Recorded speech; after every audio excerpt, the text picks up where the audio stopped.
This is an absolutely baffling video, to be honest, because it's not really about Bionicle stuff at all, though I did want to go ahead and spoil this little thing real quick. I've already showcased the dragon build that I'm making for the Bar Magna project a few times, and it's been sitting up there on the shelf for a while, but I ended up actually redesigning a head for it, and I do like it. There are definitely some issues with it, for sure, but I think it looks good overall. It might just be a little bit too clunky for what I'm trying to do, but it looks cool at the very least. That said, I actually really like the idea of utilizing this head, specifically this mask, whatever you want to call this, from the Dragon Bolt set from Hero Factory. And so, hey, maybe you'll see it. And it actually places that little dial in there for the Glatorian era pretty well also. So this video is not about Bionicle. It's not about Lego. It's not even really about fruit per se, but I do have a fruit in front of me. And this was a weird one. So I thought about this because I was actually getting ready to go get food for me and my mom, and then she was sleeping, and so I wanted to let her go ahead and rest. But she had been talking about wanting like avocados and things like that, and that's, fair enough. I'm not a huge fan of avocados, but I find it really odd because even today, even in 2024, and for like literally the last 10 years of my life, I have heard financially savvy people who like to, use your money to make them money talk about like avocado toast like it's some expensive thing. Yeah, I know I'm making a video about this and it's absolutely goofy. Here's the thing. I got this avocado right here for my mom as well, and it looks a little bit on the dark side here, but it's still pretty firm, so I'm glad she'll be able to actually enjoy this one. But I got it. I usually pick her up one from the market like each week when I go. And like routinely, I find them around like 50 cents, sometimes less, sometimes more, but 50 cents is about the average. And I look at this, and I can get well over 2 pieces of toast out of something like this. Why are we talking about this? Like the whole point of bread is that it's inexpensive. Like not always. Sure, I was sick like, I don't know, 2 weeks ago, I guess. And my niece was an absolute trooper, went out of her way for me to actually go and get me some stuff to eat. That I could eat, because I was throwing up. And she got me like a loaf of like whole wheat bread. It was real nice. It was delicious too. And even something like that, it's like $1, $2 or something. And I'm sitting here looking like all of the pieces that come together to make this avocado toast thing are relatively inexpensive. So why do people use it as the example of entitlement? I just don't get it. Like, I understand what they're going for, sure. And you could think of it like this. If this is 50 cents and I slice it in half and I use 1/2 on a piece of toast, that's 25 cents in that ingredient alone, plus the piece of bread, plus butter or whatever seasonings I want to put on, whatever else I want to put on. Like, yeah, for a piece of toast is 50 cents, 75 cents, $1, whatever, expensive. Sure, I guess that's up to you and, of course, where you live. But at the same time, I'm just baffled by this because I also saw, I didn't watch it, but I saw a post recently about, what was it, like the CEO of Kellogg's or something. If this is an insight for you, as sort of a snapshot of who I am, let it be known, I like to be frugal as best as possible because I have not lived a privileged life by any means. And not to say that if I had, that would justify not being frugal. But yeah, I saw this little screenshot of something where this CEO of Kellogg's, whatever, was talking about how to save money, to be frugal during this economic crisis, whatever you want to, that you should eat cereal for dinner. And here's the thing, I'm not going to judge. I would do it, not every day, obviously, but I'm a kid at heart. I'll eat breakfast for dinner all the time. Sure, absolutely. Maybe not cereal. It's not really the healthiest option for sure. But then I ask myself, obviously he's saying this for self-serving reasons. He's the CEO of a company that is probably most well known for its cereal, though Kellogg's makes a lot of other things. And obviously Kellogg's is a branch of a company that yada, yada, whatever. We don't have to get into any of that. But the fact of the matter is that this is a guy that's on a show talking about like the stock market and giving like financial advice, telling you that you should consume his product more than once per day. And here's the thing. I don't know if you've bought cereal recently, but he's trying to treat it as though cereal is affordable.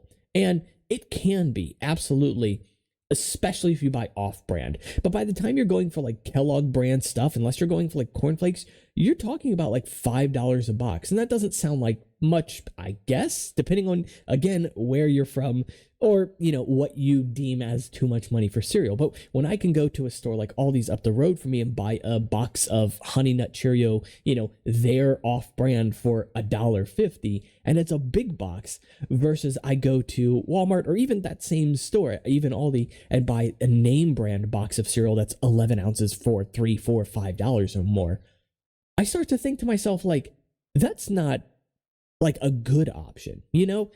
For a family, to feed a family a dinner, that box is not going to feed an entire family, you know? You can get like 3, I guess it depends on, again, sizable, whatever. Point I'm trying to make here is that the same people will want to go out of their way to tell you that the thing that you're doing is wrong or pretentious or privileged or whatever, will judge you and the choices that you make, the things that you enjoy, as though your enjoyment is somehow detracting the value of your life, you know? And here's the thing.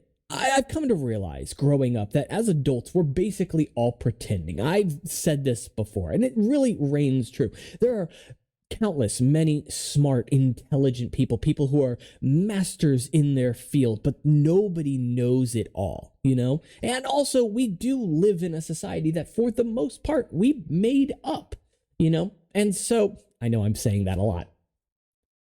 So, when I'm being told by somebody that the comforts I might find in life are the things that are holding me back, I ask myself, what am I supposed to sacrifice if you are trying to preach your lifestyle for others? But the thing is, they're not. You know, many of the people that talk about, you know, avocado toast are financial gurus. But a lot of these people also make their money by the guru standpoint, right? By essentially just hawking up information, true or false or exaggerated, and selling it to you. Not giving it to you, but selling it to you. Like, the whole premise is courses. The premise is making videos for money. And, like, more power to you if you're trying to get out there and make a buck online, especially. But, like, my morals tell me something is wrong here. And when you try to cheat people out of information, cheat people out of the things that they enjoy under the guise of it being advice, that really hurts, you know? Now, again, I said, I don't like avocado very much. I mean, I'm impartial to them. I'll eat them, but I don't really care for them. But my mom does. And I wouldn't take that away from her, because I also enjoy other fruits that are far more expensive than this. You know, an apple costs 50 cents for one of those, and nobody tells you to go around and stop eating apples, you know? But why is the avocado the one that got so much attention? I think it's because it feels like it's just exotic enough. And that's not to say that avocados are a rare thing. They're not. They're in like every supermarket. And they're, for the most part, very good for you as well. But they're also not the kind of fruit that people eat out of hand, you know? And they're not known for being sweet, per se. They can have some sweetness to them. They are a fruit at the end of the day. And obviously, there are about 1 billion different varieties, so they all taste like different things. But what it is it's sort of a symbol, right? Avocados became this symbol of this millennial lifestyle, I guess, of the sort of, I know that there's a term for it and I have it in my head, but I can't say it, but a very particular type of service, of store, of business location, serving a very particular type of customer, right? Again, millennials are often the target of this kind of stuff. And so it bothers me because it sort of throws everybody into a single definition, as a sort of monolith, which we're not, right? Like, I might be a millennial in the terms of the generation I grew up in, but I don't label myself as that because I don't know what that label means, you know? I'm not going to pull the whole "I'm a millennial, we don't like labels" thing, which, yes, that's a meme. No, what I mean to say is that a label shouldn't be the thing that defines you just as much as a symbol shouldn't be the thing that defines you. The enjoyment that you find in things should be at least part of what defines you. And no one should be able to take that away or tell you that because of the enjoyment you find in things, you're suddenly wrong. Because remember, 9 times out of 10, the words that these people say, the things they tell you not to enjoy, they're able to enjoy. And it's not because they went without.